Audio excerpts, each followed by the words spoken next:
The first sign of trouble wasn't a storm or a blizzard, it was a sudden, deafening silence. The kind of silence that makes you pause, that makes you realize something is terribly wrong. In a region where winter storms are a way of life, people are used to the howl of wind and the rattle of windows. But this was different. There was no warning, no flicker, just an abrupt, all-consuming quiet that seemed to swallow the night. On a frigid December night, Vermont, New Hampshire, and Maine were plunged into darkness. Entire towns vanished from the map, swallowed by the blackness. The snow-covered streets, usually glowing under streetlights, became ghostly and unrecognizable. The cold seemed to grow sharper, more menacing, as if the darkness itself carried a chill. Families sat mid-dinner as the lights vanished, televisions died, and the hum of daily life stopped cold. Forks froze halfway to mouths, conversations trailed off, and children looked to their parents for answers. The familiar comforts of home, warmth, light, the background noise of electronics, were gone in an instant, replaced by confusion and a creeping sense of dread. In Boston, the blackout swept through neighborhoods, erasing the skyline and leaving chaos at intersections as traffic lights failed. The city, usually alive with energy, was reduced to a shadow of itself. Cars inched through darkened streets, horns blaring, as people tried to make sense of the sudden upheaval. The iconic skyline, a symbol of New England's resilience, disappeared into the night. Cell towers buckled under demand, and panic began to spread. People desperately tried to reach loved ones, but calls dropped and texts went unanswered. Social media feeds went dark, and the isolation grew. In a world so connected, the sudden loss of communication was almost as frightening as the loss of power itself. This wasn't a technical glitch or a squirrel on a wire, this was something much bigger. Utility workers scrambled to diagnose the problem, but the usual culprits were nowhere to be found. Control rooms, usually buzzing with activity, sat eerily quiet, their screens blank. The scale of the outage was unprecedented. The truth, when it finally broke through on battery-powered radios, was almost unthinkable. Canada halts electricity exports to the U.S. Northeast. The news crackled through the static, sending shockwaves through every household. People huddled around radios, straining to catch every word, as the reality of the situation began to sink in. It wasn't an accident. It was a political decision, a deliberate act. The announcement was delivered with cold precision, leaving no room for doubt. This was not a temporary disruption, but a calculated move in a high-stakes game. America's closest ally had just flipped a switch, leaving millions shivering in the dark. The sense of betrayal was palpable. Neighbors gathered together, sharing what little warmth and light they could muster, as the enormity of the crisis became clear. In Washington, officials scrambled for answers, stunned by the audacity of the move. Emergency meetings stretched into the night as leaders tried to piece together what had happened and what could be done to restore power and calm.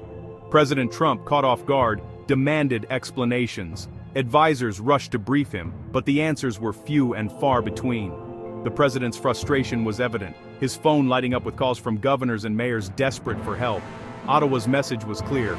Trade disputes had reached a breaking point. The Canadian government stood firm, insisting that the decision was necessary, a response to months of escalating tensions and failed negotiations. The power cut wasn't a negotiation tactic, it was a consequence. The gates to power plants remained closed, transmission lines stood idle, and the hum of energy that once flowed across the border was silenced. The message was unmistakable: actions have consequences. For ordinary Americans, the geopolitical chess game had just crashed into their living rooms, leaving them without heat, without light, and with a new sense of vulnerability. The comforts of modern life had vanished, replaced by uncertainty and fear. People lit fireplaces, dug out old blankets, and wondered how long the darkness would last. The shock was immediate and profound. Communities that had always felt safe and secure were suddenly on edge. The realization that something so essential could be taken away so quickly left everyone reeling. The era of taking energy security for granted was over. In a single night, the fragility of the system was exposed, and a new chapter in the story of New England and America had begun. Ottawa's decision was a calculated strike at a critical American weakness. For decades, New England relied on clean hydroelectric power from Quebec, especially vital in winter. The sudden cutoff was like severing a major artery. Blackouts rolled across the region, forcing utilities to ration power and prioritize hospitals. Millions faced uncertainty and freezing homes, shelters filled fast. Politically, the move sent shockwaves from state capitals to Washington. The crisis exposed America's reliance on a foreign nation for a basic necessity. Utilities fired up old, dirty power plants, sending prices soaring and air quality plummeting. Canada hadn't just turned off the lights, it had turned back the clock on progress. The blackout revealed a hard truth. US and Canadian energy systems are deeply intertwined. Massive transmission lines carry billions in electricity across the border every year. Hydro-Quebec's surplus of clean power is a lifeline for the US Northeast. This partnership has long been a win-win, until now. The Trump administration's trade wars ignored how this interdependence could be weaponized. The electricity flowing south wasn't just a commodity, it was leverage. The blackout forced a painful re-evaluation of this relationship. Energy companies now face unprecedented risks, with contracts and investments in jeopardy. Political risk is now a major factor in North American energy. The once predictable partnership has been shattered. A new era of uncertainty has begun. If the electricity shutdown was a warning, it was just the tip of the iceberg. The real power lies in something even more vital: oil. Energy is the lifeblood of modern economies, and when that flow is threatened, the consequences can be catastrophic. The threat of an oil embargo is often called the nuclear option in economic warfare. It's a move that can send shockwaves through entire nations, disrupting industries, transportation, and daily life. Canada is America's largest foreign oil supplier, providing more crude oil to the United States than any other country by a wide margin. In fact, Canada supplies more oil to the US than all OPEC nations combined, making it a cornerstone of North American energy security. US refineries, especially those in the Midwest, are specifically designed to process Canadian crude. Their infrastructure, technology, and supply chains are deeply intertwined with Canadian oil. Switching to a different source isn't easy or quick. Retooling refineries or building new pipelines would take years and billions of dollars. If Canada ever decided to turn off the taps, even temporarily, a huge chunk of US refining capacity would grind to a halt. Gasoline, diesel, and jet fuel shortages would ripple across the country. The threat isn't just theoretical. Voices in Canada are calling for it, especially during times of political tension or trade disputes. An oil cutoff would cripple the US economy, sending shockwaves through Wall Street, but it would also devastate Canada's own economy, which relies heavily on energy exports. Yet, in a high-stakes standoff, this option remains on the table. Unlike electricity, which is mostly regional, oil is a global commodity, traded and shipped around the world. Its price and availability affect every nation. Removing millions of barrels from the US market overnight would create a massive supply gap. Oil prices would skyrocket, hitting consumers at the pump and raising costs for businesses everywhere. The impact would ripple across the globe, destabilizing markets and economies far beyond North America.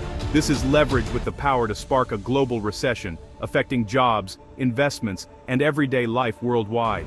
The world's economic stability, in many ways, runs through those pipelines that cross the US-Canada border. The stakes have never been higher. In this high-wire act of energy politics, every decision could change the course of history. Imagine Canada halts oil exports. Gas prices double or triple overnight. The cost of everything rises: groceries, shipping, flights, construction. Refineries shut down, jobs vanish, and industries from farming to airlines are devastated. Inflation surges, the stock market plunges, and recession looms. The Federal Reserve faces impossible choices. All this, triggered by a political dispute with America's closest ally.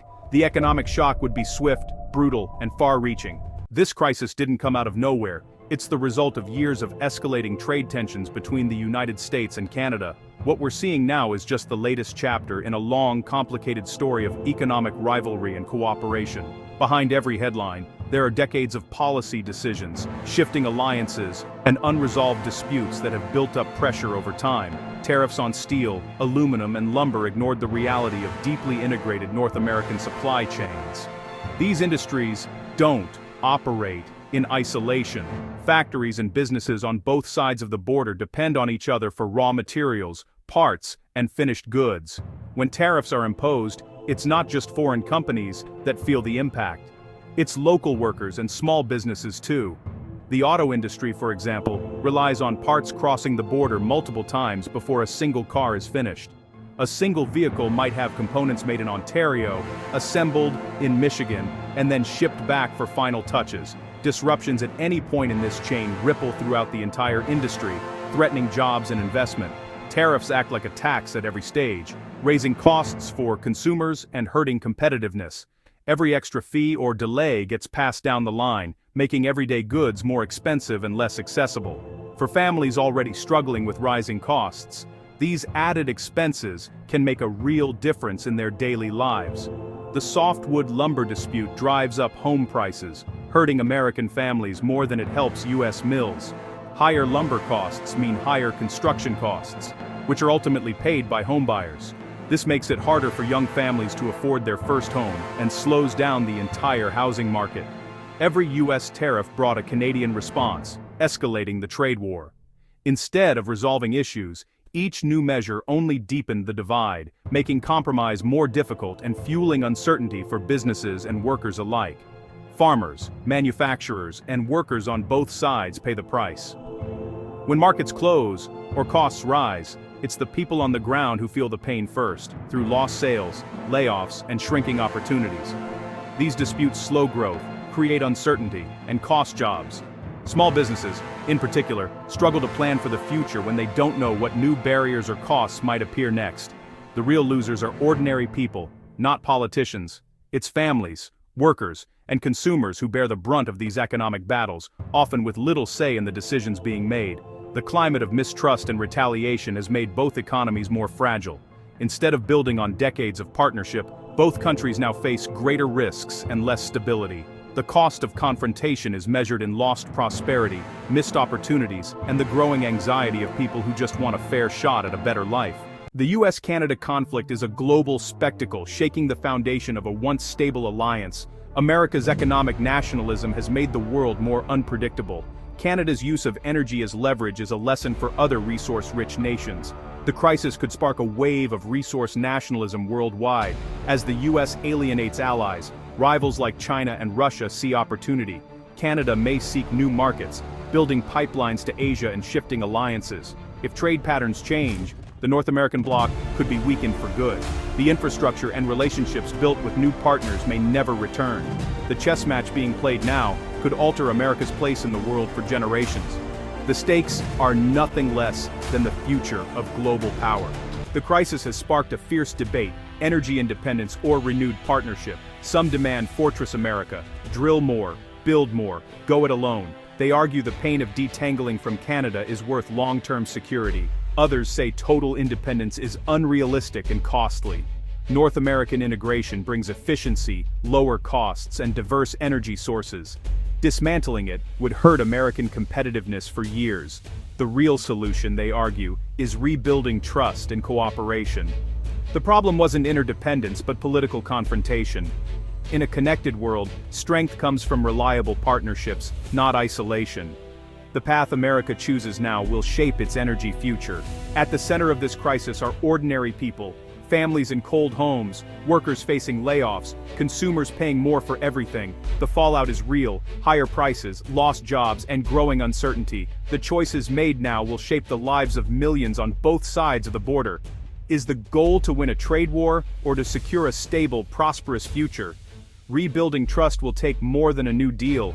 It'll take a new perspective. The US-Canada relationship supports millions of livelihoods. The question is simple: what kind of future do we want to build together?